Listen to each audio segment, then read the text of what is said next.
Hello दोस्तों, कैसे हैं आप सब। उम्मीद है आप सब मस्त होंगे, पढ़ाई भी बिंदास चल रही होगी।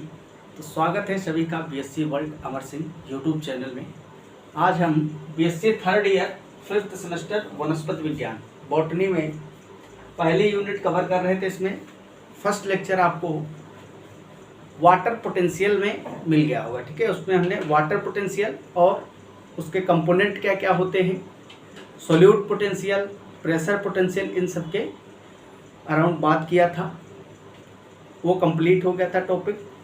सेकंड टॉपिक है हमारा रूट प्रेशर एंड गटेशन, मूल दाब व बिंदु श्रावण। आप सभी ने जो पौधे होते हैं जनरली छोटे वाले पौधे जो हर्बेसियस शाकीय पौधे होते हैं, उसमें पत्तियों की नोक जो होती है टिप, वहाँ से बूंद बूंद करके पानी टपकते हुए देखा होगा। वो जो वाटर टपकता है उसका कारण यही दोनों, रूट प्रेशर और गटेशन। उस पानी का जो क्षय होता है वाटर का, water loss in the form of droplet, उसको हम बोलते हैं गटेशन। और ये गटेशन होता क्यों है? रूट प्रेशर के कारण। तो इसको डिटेल में समझेंगे आज, ठीक है। सबसे पहले हमको थोड़ा सा वाटर ट्रांसपोर्ट के बारे में पढ़ना पड़ेगा कि प्लांट में वाटर का ट्रांसपोर्ट कैसे होता है, क्योंकि ये जो टॉपिक है ये कम्प्लीटली आपको ट्रांसपोर्ट से समझ में आएगा।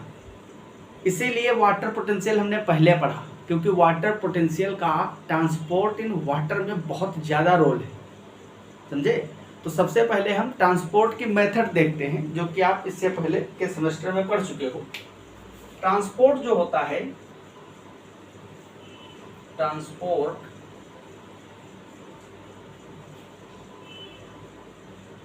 तीन टाइप का होता है। कितने टाइप का? तीन टाइप का। पहला है आपका डिफ्यूजन, या on the basis of requirement of ATP अगर डिवाइड करते हैं तो दो पार्ट में आएगा। पहला है आपका एक्टिव ट्रांसपोर्ट, और सेकंड है आपका पैसिव ट्रांसपोर्ट,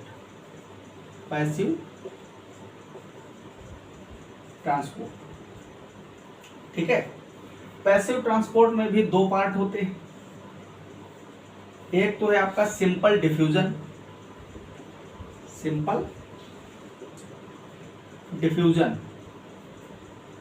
जिसको हम हिंदी में विसरण बोलते हैं। क्या बोलते हैं? विसरण। और सेकंड है आपका फैसिलिटेटेड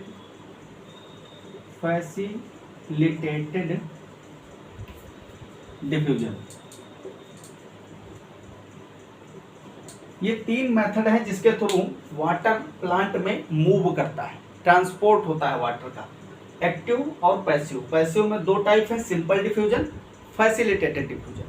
थोड़ा सा ट्रांसपोर्ट के बारे में पढ़ेंगे, तब ये जो कंसेप्ट है आपको अच्छे तरीके से समझ में आएगा। एक्टिव ट्रांसपोर्ट जो है, हिंदी में इसको सक्रिय बोलते हैं, सक्रिय परिवहन, ठीक है। इसमें क्या होता है? इसमें अपहिल ट्रांसपोर्ट होता है। कैसा ट्रांसपोर्ट? अपहिल। मतलब यहां पे समझिए, ये एक कंटेनर है, ठीक है। इसमें एक मैंने मेम्ब्रेन लगा दी, कंप्लीट कंटेनर में वाटर फिल है। क्या है? वाटर फिल्ड कंटेनर है। इसमें कुछ सोल्यूट है, कुछ मात्रा में इसमें सोल्यूट पड़े हुए, ठीक है। इधर सोल्यूट का जो है कंसंट्रेशन अधिक है, और इस साइड में सोल्यूट की कंसंट्रेशन कम है। अब यहां देखिए, एक कंसंट्रेशन ग्रेडियंट डेवलप हो गया, इधर ज्यादा कंसंट्रेशन, इधर कम। ट्रांसपोर्ट जो होता है वो कंसंट्रेशन के हिसाब से होता है, कंसंट्रेशन ग्रेडियंट को देखते हुए। जनरली जो पैसिव डिफ्यूजन है आपका, पैसिव ट्रांसपोर्ट, इसमें अलोंग कंसंट्रेशन ग्रेडियंट मूवमेंट होती है। एक्टिव ट्रांसपोर्ट जो है आपका, इसमें अगेंस्ट कंसंट्रेशन ग्रेडियंट मूवमेंट होगी, समझे।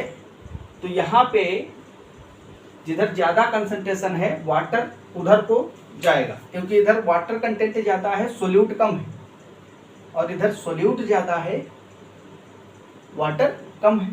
तो वाटर की जो मूवमेंट होगी वो इधर से इधर की ओर होगी।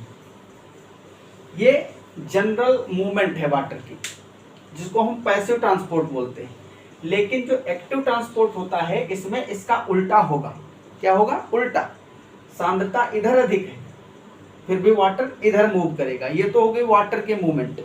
अब मिनरल की बात करते हैं।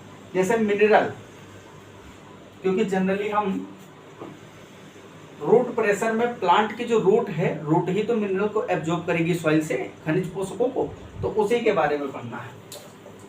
आपका जो एक्टिव प्रोसेस होता है इसमें एटीपी की रिक्वायरमेंट होती है। एटीपी रिक्वायर्ड होती, ठीक है।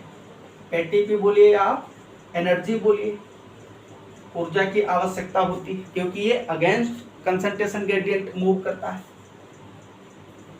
मूवमेंट कैसी होगी? अगेंस्ट कंसंट्रेशन ग्रेडियंट, ठीक है। एग्जाम्पल क्या है इसका? Sodium potassium pump. Sodium potassium pump जो है ये इसका एग्जाम्पल है एक्टिव ट्रांसपोर्ट का। और mostly minerals move through this process, move through active process, active transport, ठीक है। तो एक्टिव ट्रांसपोर्ट में एटीपी की रिक्वायरमेंट होगी, एनर्जी की जरूरत पड़ेगी, अगेंस्ट कंसंट्रेशन ग्रेडियंट है, सांद्रता प्रवणता के विरुद्ध होगा, उसके अलोंग नहीं होगा। एग्जाम्पल है सोडियम पोटेशियम पंप। और सेकंड एग्जाम्पल है मेनली जो मिनरल्स होते हैं वो आयनिक फॉर्म में एब्जॉर्ब होते हैं। किस फॉर्म में? आयनिक एब्जॉर्ब फॉर्म में। जैसे कि जो सॉइल है, सॉइल में सभी मिनरल प्रेजेंट होते हैं, लेकिन वो आयनिक फॉर्म में होते हैं। जैसे नाइट्रोजन को एब्जॉर्ब करना है प्लांट को, तो वो नाइट्रेट आयन के रूप में एब्जॉर्ब करेगा। पोटेशियम को पोटेशियम आयन के रूप में K+, है ना। सोडियम को Na+ के रूप में, क्लोरीन को Cl-, जिंक को Zn2+। तो इस तरीके से जितने भी मिनरल होते हैं सबको आयनिक फॉर्म में एब्जॉर्ब किया जाता है। मिनरल का एब्जॉर्प्शन एक्टिव और पैसिव दोनों टाइप का होता है, एक्टिव और पैसिव, लेकिन मोस्टली एक्टिव होता है, पैसिव बहुत कम होता है, अभी आगे चर्चा करेंगे। एक्टिव ट्रांसपोर्ट जो है इसमें पंप की आवश्यकता होती है। किसकी? एक पंप की रिक्वायरमेंट होती है। आपको पता होगा सेल मेम्ब्रेन जो होती है, सेल मेम्ब्रेन, इसमें बहुत सारे पंप लगे होते हैं। क्या लगे होते हैं? पंप लगे होते हैं, ठीक है। और इसमें चैनल भी बहुत सारे लगे होते हैं, काफ़ी सारे चैनल लगे होते हैं, ठीक है। इस तरीके से चैनल और पंप दोनों लगे होते हैं। तो यहाँ पे मान लीजिए सोडियम है और अंदर पोटेशियम, तो पंप का काम क्या होता है? सोडियम को अंदर डालेगा और उसी टाइम ये पोटेशियम को बाहर डालेगा, समझे। तो इस तरीके से पंप काम करता है। और चैनल में काम क्या होता है? चैनल भी 3 टाइप के होते हैं। इसमें यूनिपोर्ट, सिम्पोर्ट, एंटीपोर्ट पढ़ते हैं आप, ठीक है। तो ये ज़्यादा डिटेल हो जाएगा थोड़ा, ठीक है। अभी हमको रूट प्रेशर और गटेशन के बारे में पढ़ना है। तो एक्टिव ट्रांसपोर्ट की आपको जो मेन पॉइंट है मैंने बता दिए, ये आपको याद रखना है। पैसिव ट्रांसपोर्ट में क्या होता है भाई? इसका नाम ही पैसिव, मतलब इसमें एनर्जी रिक्वायरमेंट नहीं होगी।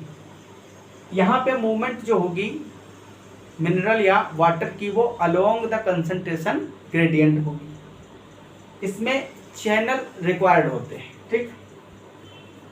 यहाँ पे जो है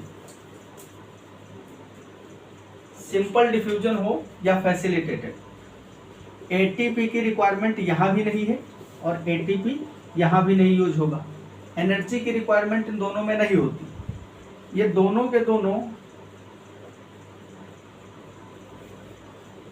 along concentration gradient, concentration gradient move करते हैं।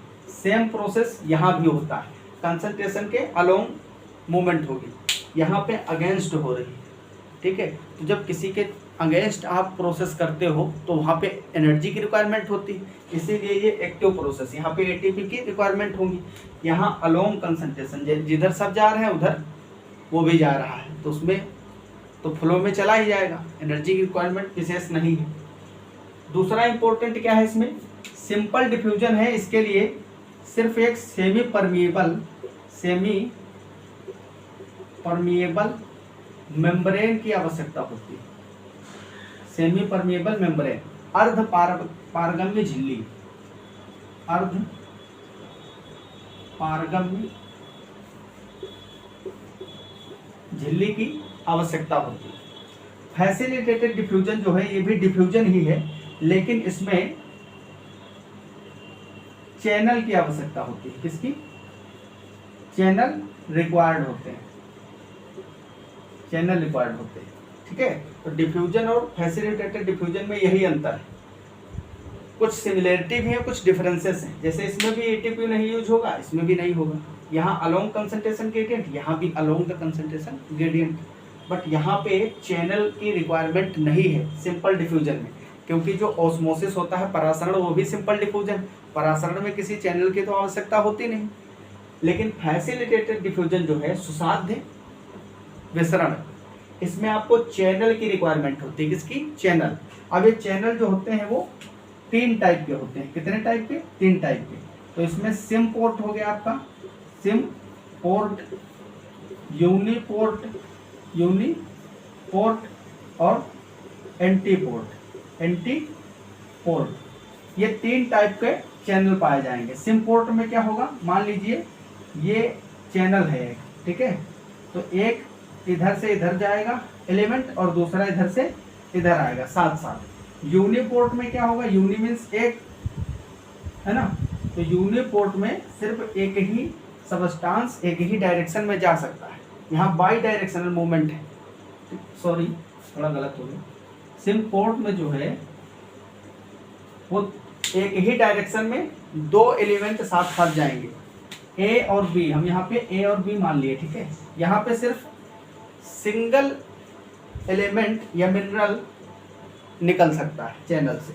और एंटी पोर्ट में क्या होता है, यहाँ भी एक साथ 2 मिनरल मूव करेंगे लेकिन अपोजिट डायरेक्शन में, ठीक है। तो 3 टाइप का चैनल होता है। यहाँ पे देखिए ये जो है आपका ए और बी, आप सोच रहे होंगे ऐसा नहीं है कि सिर्फ ए निकल जाए। जब तक दोनों के दोनों यहाँ चैनल पे बाइंड नहीं करेंगे वो चैनल के इधर से उधर नहीं जा सकते, ठीक।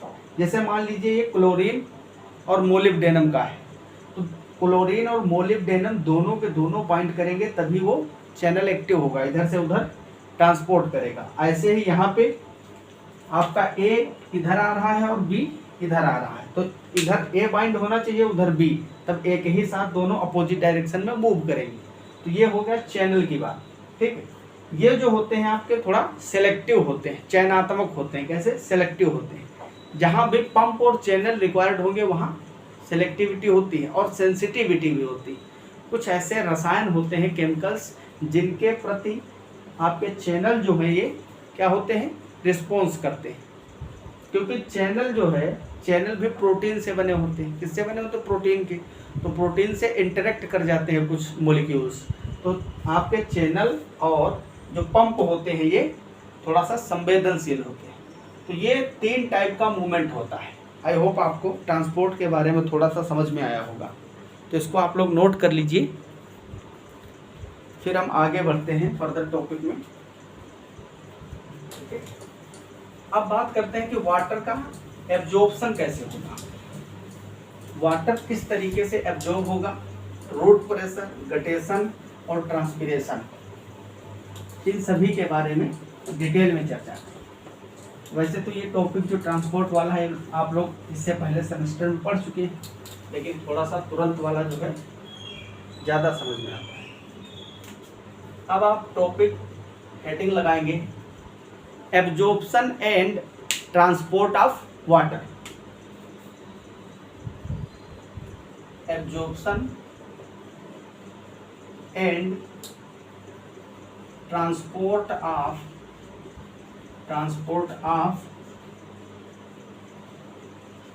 वाटर।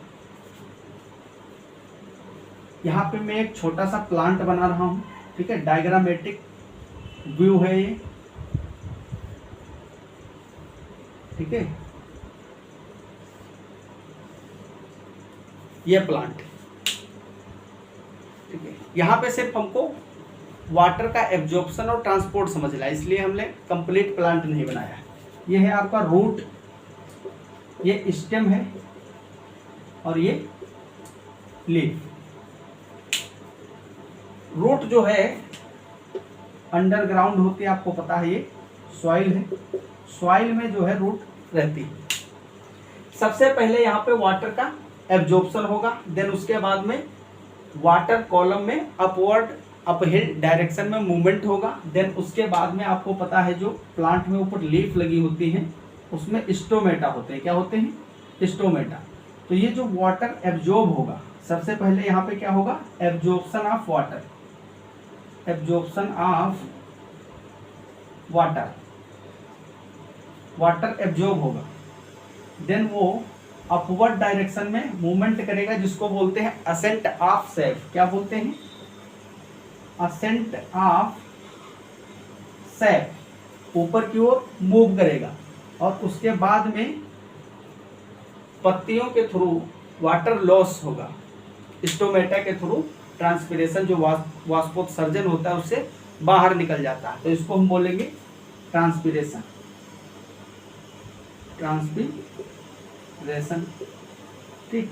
तो ये मेन 3 इवेंट होते रहते हैं, बाकी जो वाटर की रिक्वायरमेंट होती है प्लांट के अंदर वो यूज कर लिया जाता है, और बचा हुआ बाहर ट्रांसपिरेशन के थ्रू वाटर लॉस हो जाता है इन्वायरमेंट।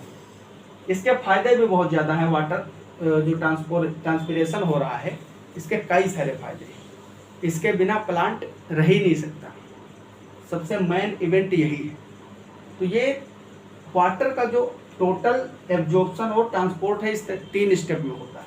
पहले वाटर का एब्जॉर्प्शन होगा रूट में, फिर जाइलम के अंदर इंटर करेगा, और जाइलम के थ्रू वो स्टेम में अपवर्ड डायरेक्शन में मूव करके फिर ट्रांसपिरेशन के थ्रू बाहर इन्वायरमेंट में छोड़ दिया जाएगा, ठीक है। अब यहाँ पे मेन 3 स्टेप है, ठीक है। पहला absorption of water. Absorption of water जो है ये होता कैसे है? Number 1, absorption of water in roots mineral absorb first, absorb first, मतलब यहाँ पे सीधा वाटर नहीं एब्जॉर्ब होगा, सबसे पहले सॉइल से मिनरल एब्जॉर्ब होंगे। सॉइल जो है वो एक डाइल्यूट सॉल्यूशन है। क्या है? Dilute solution. किसके कंपेयर में? रूट के कंपेयर में, क्योंकि प्लांट की जो रूट है, रूट में बहुत सारे मिनरल्स होते हैं। वैसे ज़्यादा मात्रा तो आपको लग रहा होगा कि सॉइल में मिनरल की है, लेकिन हम यहाँ पे पर एरिया की बात कर रहे हैं, ठीक है। जैसे कि ये छोटा सा एरिया हमने ले लिया, यहाँ पे 50 सोडियम प्लस है, 50 सोडियम आयंस। अब सॉइल में सोडियम आयंस तो मिलियन में होंगे, बहुत सारे होंगे, लेकिन इतना ही एरिया अगर लिया जाए सॉइल का तो उसमें 50 नहीं होंगे, उसमें सिर्फ 5 आयन होंगे। लेकिन इतना सारा एरिया लोगे तो उसमें हजारों आ जाएंगे। इसलिए रूट की तुलना में जो सॉइल है वो डाइल्यूट सॉल्यूशन है। कैसा सॉल्यूशन है? डाइल्यूट। आपको आगे हम बताएंगे कि जब यहाँ से ये सोडियम आयन अंदर एंटर कर जाएंगे तो इधर के जो सोडियम आयन होंगे वो वाटर के साथ मूव करके आगे बढ़ते रहते, रूट की ओर एब्जॉर्प्शन होता रहता है चारों ओर से मिनरल्स का, और वो एब्जॉर्ब होकर ऊपर प्लांट में जाते रहते हैं। तो यहाँ पे जो एब्जॉर्प्शन हो रहा है वाटर का, बहुत इंपॉर्टेंट पॉइंट है। सबसे पहले वाटर नहीं एब्जॉर्ब होगा, फर्स्ट आयन एब्जॉर्ब होते हैं, मिनरल जो होते हैं, मिनरल आयन उनका एब्जॉर्प्शन होता है।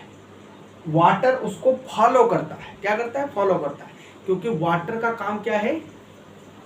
कंसंट्रेशन को मेंटेन करना। आपको याद होगा मैंने वाटर पोटेंशियल वाला जो पहला लेक्चर उसमें बताया था, जैसे जैसे सोल्यूट का कंसंट्रेशन बढ़ता है तो वाटर पोटेंशियल कम हो जाता है, क्योंकि कोई भी कंटेनर है इसमें वाटर भरा हुआ है। वाटर पोटेंशियल जिसको हमने साई डब्ल्यू बोला था, वो मैक्सिमम कब होता है? जब प्योर वाटर हो। क्या हो? Pure water. प्योर वाटर का जो साई डब्ल्यू है वो 0 होता है और वही मैक्सिमम होता है, क्योंकि इस टाइम पे kinetic energy of water molecule maximum होती है। जैसे जैसे इसमें आप सोडियम आयन या कोई दूसरा मिनरल घोलते जाओगे, बढ़ता जाएगा, तो वाटर का जो पोटेंशियल है वो डिक्रीज करेगा। और वाटर का पोटेंशियल डिक्रीज होगा तो क्या होगा? एक फोर्स डेवलप होगा ताकि इस वाटर पोटेंशियल को मेंटेन किया जाए। तो सबसे पहले वाटर रूट में एब्जॉर्ब होंगे, जड़ के द्वारा वाटर को मिनरल्स को एब्जॉर्ब किया जाएगा। जब मिनरल एब्जॉर्ब होके जाएंगे तो रूट में साई डब्ल्यू घटेगा। रूट के अंदर जब मिनरल्स एब्जॉर्ब होगा तो वहाँ पे वाटर पोटेंशियल डिक्रीज होगा और उसको मेंटेन करने के लिए वाटर का एब्जॉर्प्शन होगा। समझे? तो सबसे पहले मिनरल का एब्जॉर्प्शन होगा। किसका? मिनरल का एब्जॉर्प्शन होगा। मिनरल का एब्जॉर्प्शन होगा और उसके बाद में वाटर फॉलो करता है मिनरल एब्जॉर्प्शन को bye diffusion. Bye diffusion water जो है हमेशा डिफ्यूजन के थ्रू ही मूव करता है। तो मेन कंसेप्ट यहाँ यही है कि सबसे पहले मिनरल का एब्जॉर्प्शन होगा रूट के अंदर। जब साई डब्ल्यू घटेगा, वाटर पोटेंशियल डिक्रीज होगा, तब क्या होगा? वाटर का एब्जॉर्प्शन स्टार्ट होगा। समझ में आया? सॉइल जो है आपका वो डाइल्यूट सॉल्यूशन। डाइल्यूट सॉल्यूशन ये इंपॉर्टेंट है, आपको लिख लेना है। तो सबसे पहले मिनरल एब्जॉर्प्शन होगा, देन उसके बाद में क्या होगा? सेकेंड जो आपका है तो प्रोसेस, यहाँ पे वाटर पोटेंशियल डिक्रीज करेगा और इसको मेंटेन करने के लिए वाटर का एब्जॉर्प्शन होगा। क्या होगा? वाटर का एब्जॉर्प्शन। एक बार जब रूट के अंदर वाटर एब्जॉर्ब हो जाएगा, फिर उसके बाद क्या होगा? अब जाइलम के अंदर एंट्री होगी, क्योंकि यहाँ पे अंदर जाइलम भी होगा ना, वैस्कुलर बंडल्स होंगे जिसमें जाइलम और फ्लोएम होगा। तो ये वाटर पहले मिनरल एब्जॉर्ब हुए, देन वाटर एब्जॉर्ब हुआ। और मिनरल का जो एब्जॉर्प्शन होता है, mineral absorbed by both active and passive, but more active. Mineral का जो एब्जॉर्प्शन होता है वो एक्टिव और पैसिव दोनों टाइप से होता है, लेकिन अधिकतम किससे होता है? एक्टिव प्रोसेस के थ्रू। मतलब एटीपी की रिक्वायरमेंट होती है, यहाँ पे एटीपी रिक्वायर्ड होगी।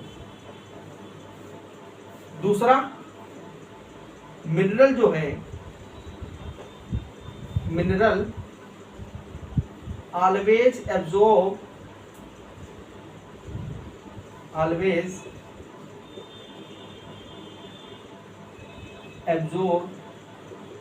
in the form of iron। कभी भी न्यूट्रल मिनरल एब्जॉर्ब नहीं होता है, हमेशा आयनिक फॉर्म में एब्जॉर्ब होगा। Like sodium plus, potassium plus, Cl minus, Zn2 plus, Fe3 plus, Mg2 plus, ये जितने भी मिनरल्स हैं सब आयनिक फॉर्म में। और नाइट्रोजन बड़ा इंपॉर्टेंट है जो कि NO3 माइनस के फॉर्म में एब्जॉर्ब किया जाता है। ठीक, तो मिनरल ऑलवेज आयनिक फॉर्म में एब्जॉर्ब होंगे। एक्टिव पैसिव दोनों मोड से इनका ट्रांसपोर्ट होता है, लेकिन अधिकतर जो है एक्टिव फॉर्म में होता है और एटीपी रिक्वायर्ड होती है। एक बार जब वाटर जाइलम में इंटर कर जाएगा, once water is absorbed in xylem, जैसे ही जाइलम में एंट्री होगी उसके बाद में क्या होगा, तो इसको आप ये पॉइंट सभी लिख लीजिए, उसके बाद में हम बताते हैं आपको आगे का प्रोसेस।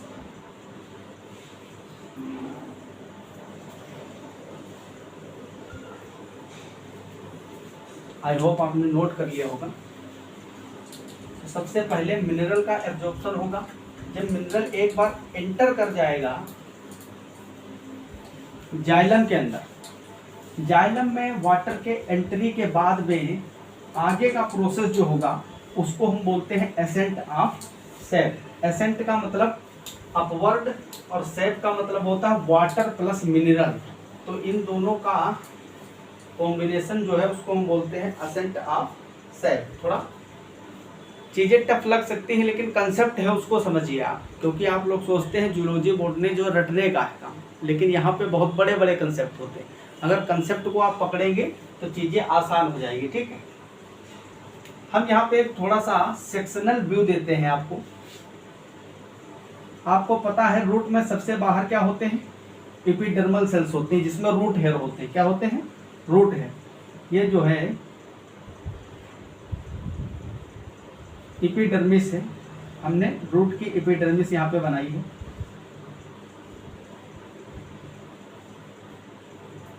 ये एपिडर्मल लेयर है। जैसे ये रूट है तो रूट में सबसे बाहर एपिडर्मिस होती है।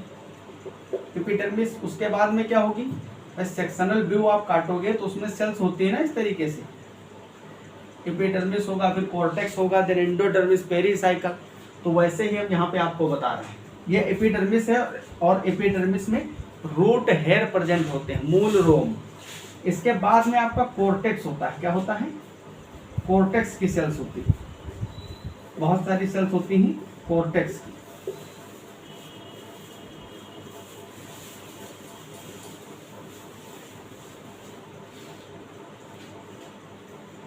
कॉर्टेक्स के बाद में एंडोडर्मिस होता है। क्या होता है, एंडोडर्मिस, जो कि कुछ इस तरीके की सेल्स होती है एंडोडर्मिस में।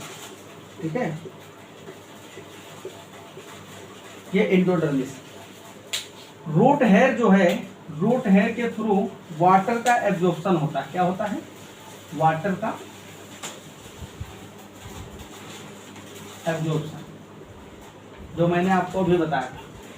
सबसे पहले मिनरल एब्जॉर्ब होगा और वाटर जो है H2O वो उसको फॉलो करेगा। सबसे पहले नंबर पर mineral absorption, then second number पे वाटर का एब्जॉर्प्शन। तो यहाँ पे पहले मिनरल एब्जॉर्ब हो जाएंगे, देन उसके बाद में वाटर का फाइनली एब्जॉर्प्शन हो जाएगा। किसके थ्रू, रूट हेयर के थ्रू। ये क्या है, रूट हेयर। एक बार जब वाटर एब्जॉर्ब हो जाएगा तो इसके पास आगे मूव करने के दो पाथवे होते हैं। एक होता है सिम्प्लास्ट और दूसरा होता है एपोप्लास्ट। ठीक है, आपने कभी ना कभी पढ़ा होगा। वाटर मूव करेगा जैसे ही, तो यहाँ पे सीधा ये निकल के कॉर्टेक्स से होते हुए एंडोडर्मिस तक पहुंचेगा। ये मूवमेंट जो है वो एपोप्लास्ट सिम्प्लास्ट दोनों तरीके से हो सकती है। जनरली कॉर्टेक्स में सिम्प्लास्ट होता है। ठीक है, सिम्प्लास्ट और एपोप्लास्ट थोड़ा सा यहाँ पे बता देता हूँ, वरना कंफ्यूजन होगा आपको।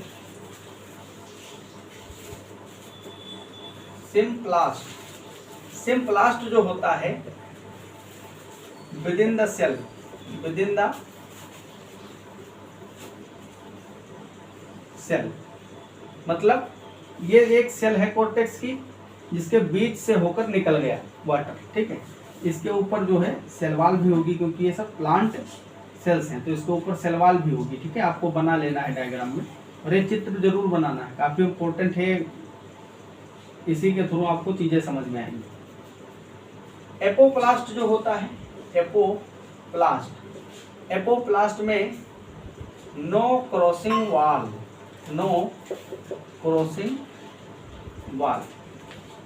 सेल वॉल जो होती है उसको क्रॉस नहीं कर सकता है, साइटोप्लाज्म के थ्रू मूवमेंट यहां नहीं होगा। Between the cell and through cell wall, ठीक है, and dead material, dead cells, मतलब एपोप्लास्ट जो है वो साइटोप्लाज्म में से मूवमेंट नहीं कर सकता है, वो बिटवीन द सेल्स, दो सेल के बीच में मूव करेगा, या फिर इस तरीके से वाटर सेल वॉल से होके निकल जाएगा, लेकिन साइटोप्लाज्म में नहीं इंटर कर सकता है।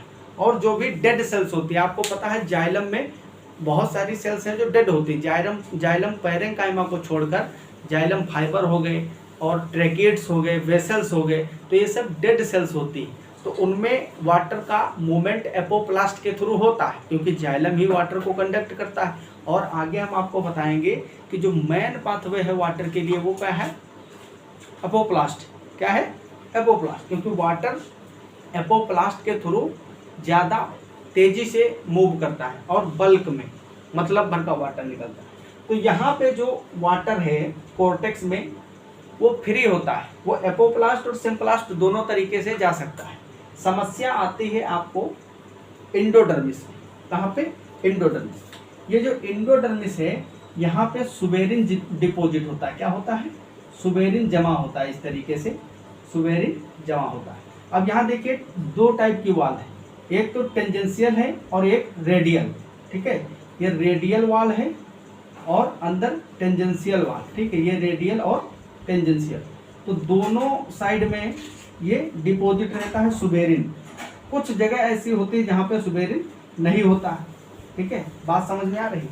एंडोडर्मिस की जो सेल है उसके ऊपर क्या होता है, इस तरीके से सुबेरिन डिपॉजिट रहता है। सुबेरिन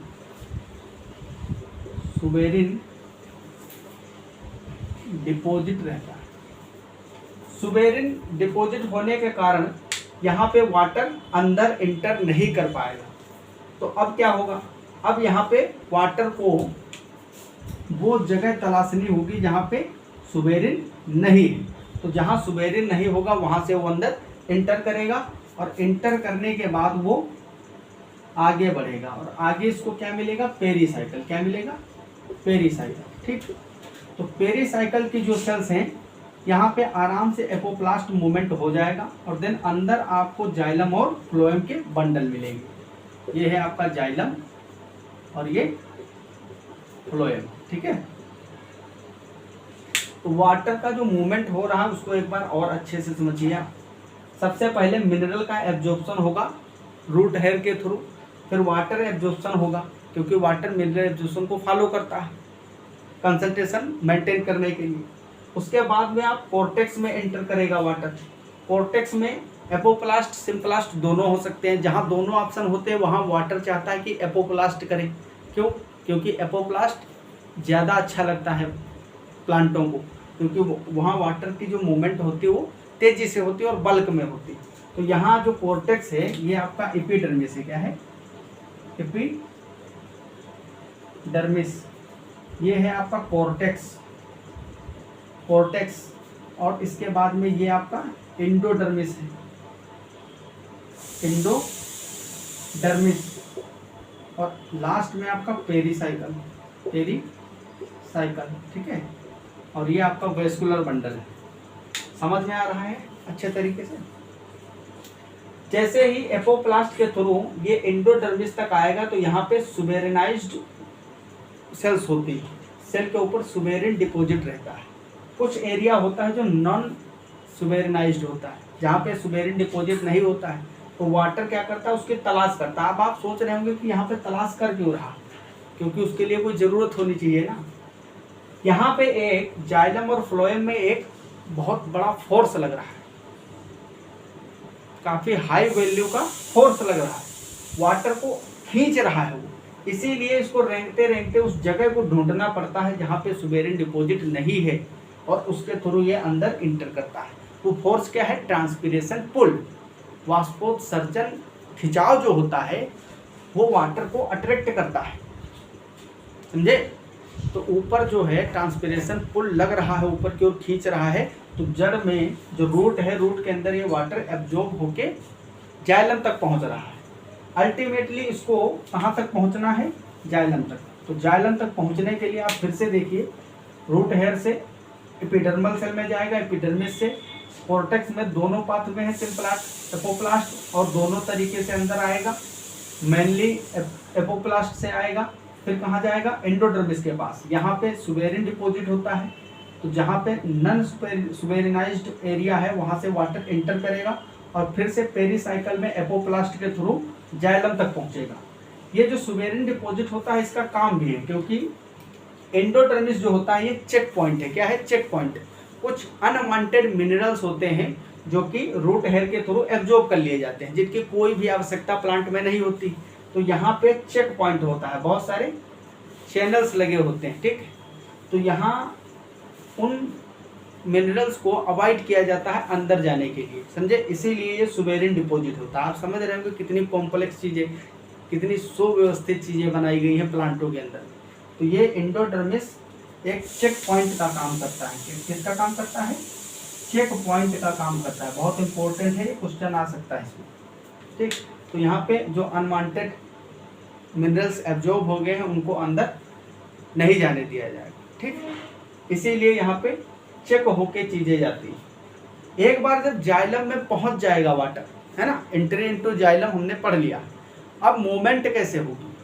यहाँ पे मूवमेंट भी आपको लिख लेना है। जो कॉर्टेक्स है आपका, कॉर्टेक्स, और उसके बाद में है आपका एंडोडर्मिस, एंडोडर्मिस, फिर है पेरीसाइकल, पेरीसाइकल एंड जाइलम। ये क्वेश्चन आता है। कॉर्टेक्स में आपका एपोप्लास्ट होगा, एपोप्लास्ट वो दोनों तरीके से सकता है, सिम्प्लास्ट एपोप्लास्ट, लेकिन मेनली होता है किसके थ्रू? एपोप्लास्ट के थ्रू। एंडोडर्मिस में जो है आपका ट्रांस मेम्ब्रेन होगा। क्या होगा? Trans membrane plus apoplast, apoplast, क्योंकि यहाँ पे मेम्ब्रेन को क्रॉस कर रहा है तो उसको हम बोलते हैं trans membrane movement of water. Pericycle और जाइलम में फ्रीली एपोप्लास्ट पाया जाएगा, ठीक। क्यों? क्योंकि भाई जाइलम में डेड सेल्स हैं, और आपको पता है कि apoplast dead cell through cell wall और बिटवीन द सेल मूव कर सकता है। तो एपोप्लास्ट डेड सेल से आराम से हो सकता है।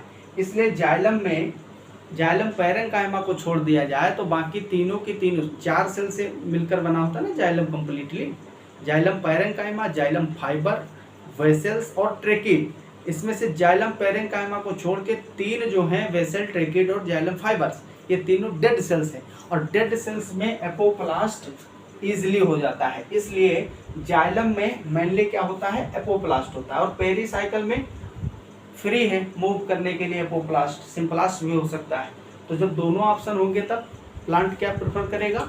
एपोप्लास्ट। तो यहाँ तक हमने पढ़ा अभी तक कि जाइलम तक वाटर की एंट्री हो गई। सॉइल में मिनरल और वाटर था, वाटर सॉइल से एब्जॉर्ब होके प्लांट के जाइलम तक आ गया है। कहाँ तक आ गया है? जाइलम तक। किसके जाइलम में? भाई जाइलम तो रूट में भी है और स्टेम में भी। ये रूट वाली जो जाइलम है उसमें आ गया है। ये छोटा सा एक प्लांट में बना रहा हूँ, ठीक है। यहाँ पे इसकी ये रूट है, ये आपकी जो है सॉइल है, समझे। तो सॉइल के अंदर, सॉइल से रूट के अंदर वाटर का एब्जॉर्प्शन हो गया है। पहले मिनरल एब्जॉर्ब हुआ, फिर वाटर। अब वाटर एब्जॉर्ब हुआ तो आपको पता है रूट का सेक्शन काटेंगे तो सबसे पहले एपिडर्मिस पड़ेगा, फिर कॉर्टेक्स पड़ेगा, फिर एंडोडर्मिस, फिर पेरीसाइकिल। तो इस तरीके से वो जाइलम तक पहुंच गया, क्योंकि जाइलम जो है वो सेंटर में होता है। कहाँ होता है? सेंटर में। इसके चारों ओर कॉर्टेक्स और एंडोडर्मिस ये सब सेल्स होती है। अब जाइलम में पहुंचने के बाद इसको अपवर्ड, ऊपर की ओर जाना है, उसको हम बोलते हैं एसेंट ऑफ सेल। क्या बोलते हैं, एसेंट ऑफ सैप। तो इसको आप लोग नोट करिए, फिर हम बात करते हैं एसेंट ऑफ सैप की।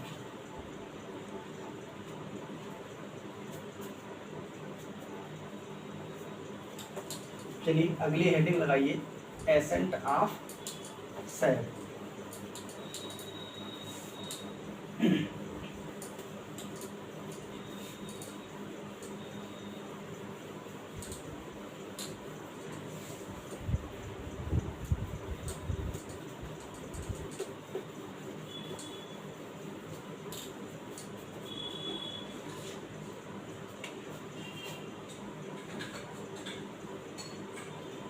Ascent of SAP.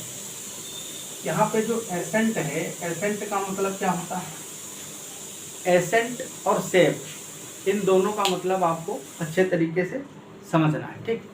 एसेंट का मतलब होता है upward movement, upward movement,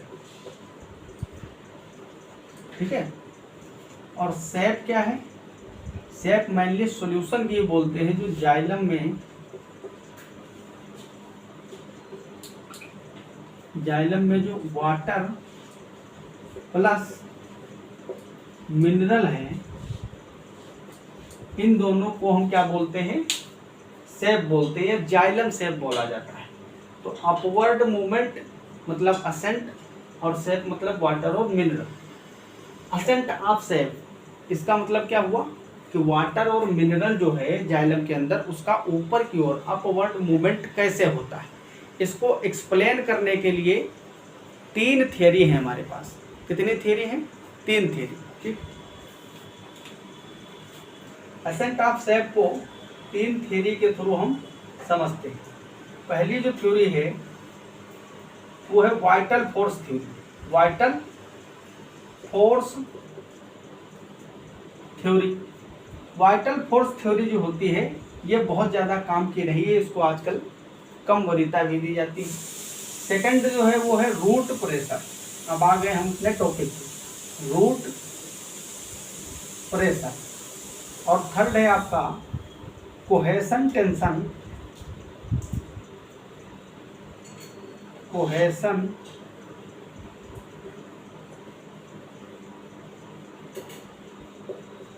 tension transpiration, transpiration pull theory, pull theory, ठीक। Vital force theory, root pressure, cohesion tension, transpiration pull theory, ये 2 हमको पढ़ना है, क्योंकि ट्रांसपीरेशन भी पढ़ना है और रूट प्रेशर भी। रूट प्रेशर के अंतर्गत ही रोटेशन भी आपका आ जाएगा। ट्रांसपीरेशन आपको पता ही है कि ट्रांसपीरेशन हमारे सिलेबस में है, डिटेल में पढ़ना है और उसका इम्पोर्टेंस भी पढ़ना है, ठीक है। तो वाइटल फोर्स थ्योरी जो है ये तो ज़्यादा काम की हमारे है नहीं, तो हम क्या बात करेंगे, सबसे पहले root pressure. Ascent of sap जो है, जो सॉइल से वाटर और मिनरल जाइलम तक आया है एब्जॉर्ब होके, उसको ऊपर प्लांट के पार्टों में लीफ तक कैसे पहुंचाएंगे, स्टेम में और लीफ में डिस्ट्रीब्यूशन कैसे होगा, वो ऊपर तक वाटर और मिनरल किस तरीके से जाएंगे, वो हम रूट प्रेशर और cohesion tension transpiration pull theory के थ्रू पढ़ेंगे, ठीक। तो सबसे पहले आप हेडिंग मारिए रूट प्रेशर, जो कि मेन टॉपिक आज का हमारा था। अगर इतनी सारी चीज़ें मैंने आपको पहले से नहीं बताता तो रूट प्रेशर आपको उतना अच्छे से समझ में नहीं आता, ठीक। तो रूट प्रेशर जो होता है मूल दाब, रूट प्रेशर मतलब मूल दाब। सबसे पहली बात, रूट प्रेशर जो होता है वो एक पॉजिटिव प्रेशर है। Root pressure is a positive pressure. सबसे पहला क्वेश्चन तो यही बनता है कि पॉजिटिव प्रेशर या निगेटिव, तो ये पॉजिटिव प्रेशर होता है। मूल दाब जो है धनात्मक दाब है, पॉजिटिव प्रेशर। डेवलप कैसे होता है, हाउ इट इज डेवलप,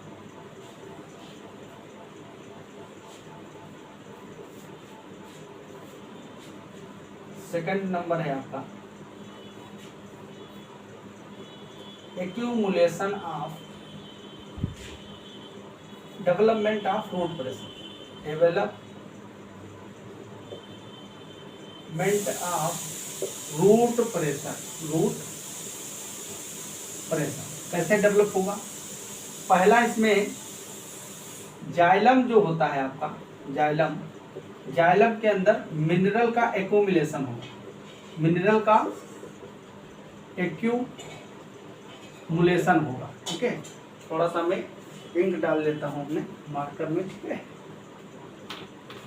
बस 10 सेकंड रुकिए आप लोग।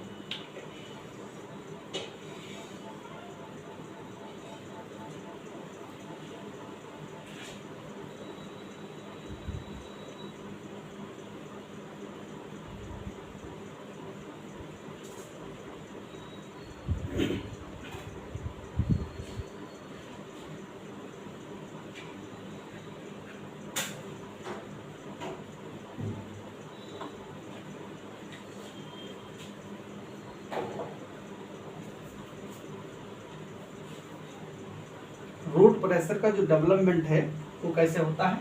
सबसे पहले मिनरल का एक्यूमुलेशन होता है। क्या होता है? मिनरल का एक्यूमुलेशन, मतलब ये आपका स्टेम है। ठीक है, स्टेम या रूट का सेक्शन मान लीजिए।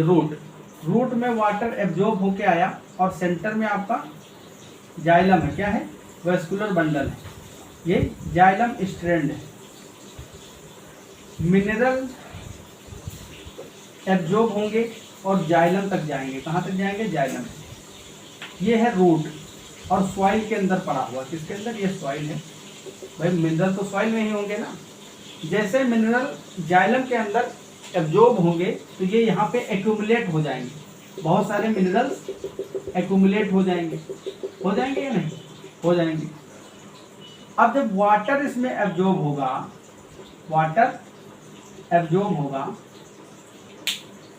जैसे जैसे वाटर इस नली में भरता जाएगा तो एक प्रेशर डेवलप होगा ना भाई। वाटर आप कहीं पे नली में भर रहे हो लगातार, तो उसमें क्या होगा? एक प्रेशर डेवलप होगा। तो ये डेवलप क्यों हो रहा है? Due to accumulation of minerals जो हैं वो जाइलम में एक्यूमुलेट हो जाएंगे, इकट्ठे हो जाएंगे, और उसके कारण वाटर को अंदर जाना पड़ेगा, क्योंकि जहाँ मिनरल्स एब्जॉर्ब होंगे वहाँ वाटर जरूर फॉलो करेगा उसको डिफ्यूजन के थ्रू, क्योंकि कंसंट्रेशन बराबर रखनी हर जगह। इसलिए वाटर जब अंदर कंटिन्यूसली इंटर करता रहेगा तो यहाँ पे एक प्रेशर डेवलप होगा, और वो प्रेशर जो होगा, फोर्स जो होगा, वो पुशिंग टाइप का होगा। कैसा होगा?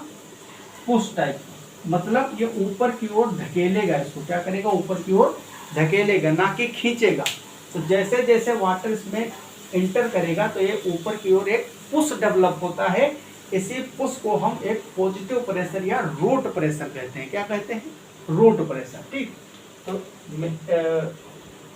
एक्यूमुलेशन ऑफ मिनरल जब होगा तो यहाँ पे वाटर एब्जॉर्प्शन होगा। क्या होगा? Water absorption. और वाटर एब्जॉर्प्शन होने के कारण यहाँ पे एक पुश डेवलप होता है। क्या डेवलप होता है? पुश डेवलप होगा, जिसको हम क्या बोलते हैं? रूट प्रेशर बोलते हैं। ठीक है, तो रूट प्रेशर समझ में आया। जब मिनरल का एक्यूमुलेशन होगा, वाटर अंदर कंटिन्यूअसली एंटर करता रहेगा तो एक पुश डेवलप होगा जो कि पॉजिटिव प्रेशर है, उसको हम रूट प्रेशर बोलते हैं। अब रूट प्रेशर के इफेक्ट क्या क्या है? इसका इफेक्ट है नंबर 1 गटेशन, जिसको हम बिंदु श्रावण बोलते हैं। क्या बोलते हैं? बिंदु श्रावण। रूट प्रेशर जो है इसको आप गटेशन के थ्रू भी देख सकते हो। गटेशन में क्या होता है? एक दूसरा डायग्राम बनाना पड़ेगा। वाटर का जो लॉस है वो आपको पता है ट्रांसपिरेशन के थ्रू होता है। किसके थ्रू? ट्रांसपिरेशन के थ्रू। ये वही पुराना वाला डायग्राम है, रूट स्टेम और ये आपकी लीफ, ठीक है। लीफ में आपको पता है यहाँ पे इस तरीके से बहुत सारे स्टोमेटा होते हैं और यहाँ पे वेंस भी होती है। क्या होती है? वेंस होती है, बहुत सारी वेंस निकली होती हैं इस तरीके से, वेंस होती है। अब यहाँ पे क्या होगा, ये जो वेंस हैं ये वाटर कॉलम जो होता है जाइलम उससे जुड़ी हुई होती है। यहाँ से मिनरल और water, mineral and water absorb हुआ, एब्जॉर्ब होके एसेंट ऑफ सेल मतलब रूट प्रेशर लगा उसमें। जब वाटर आएगा तो रूट प्रेशर लगेगा और वाटर ऊपर की ओर मूव करेगा।